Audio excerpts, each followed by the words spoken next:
Hi, my name is Erin Piper, and today I wanted to talk about hypnotic writing and the cliff notes to it for Chapter 7. I'm going to be real quick about it because I kind of jumped ahead of myself and I had like 6 chapters already taken care of. But Chapter 7, it's pretty simple. It's about what is hypnotic writing. And it's basically um, secrets to remove all the technical jargon and the mumbo jumbo and replace it with featured benefits and selling it on an emotion. A client wrote by example, one of his clients wrote, "When was the last time you felt okay?" And so he kind of took a real good and hard look at it and then said, "Wait a minute, it's okay, but let's make it pop." And so he changed it just to say, "When was the last time you felt fantastic?" So that word itself just kind of makes you pop right up and think about that. So basically, he takes these really verbose, boring statements and then jazzes them up with like a feeling and emotion, and that's basically what he's saying is. Also, my favorite quote is by Mark Twain, and he pretty much says it's the difference between lightning and a lightning bug.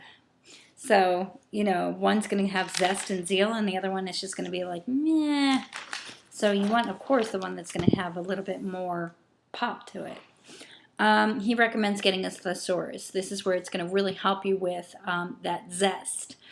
And you need powerful, positive words describing exact feelings, such as fear, relief, and happiness. And powerful adjectives that a third grader understands is vitally important with hypnotic writing. Thus, a translator needs to simplify a message, and he breaks it down in 4 different ways. You need to get the info really quick, translate into benefits, clear, concise language so that a third grader understands it with zest and zeal, and just close it with a bottom line emotion. What is it going to do to a person once they purchase that product or service? He also gives you an example by a woman that just wrote a book that he just first wrote it out and said, next book explains how to communicate better. Or new book, I'm sorry. New book explains how to communicate better.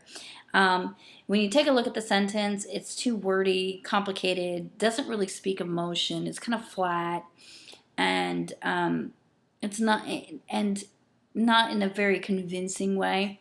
So after writing this stuff down, which is perfectly fine, he took a step back, waited a few hours, and then came back and thought of something really cool, which is selling the dream or the emotion.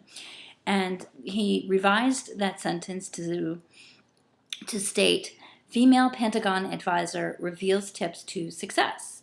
Sell them on a dream. So most women, of course, want to be successful and have power and confidence. And so that sounds like, something that will help. But, of course, in order to get that, you need to communicate better. So with every fact you state, he pretty much boils it down to describe how that fact will benefit the other person. And it's not about you, it's about them. So get your ego out of the way and just translate it to simplify so people understand it on a very basic level is Chapter 7. Chapter 8 and 9, of course, I'm going to enclose later, but this is just Chapter 7. So thanks for stopping in. Bye.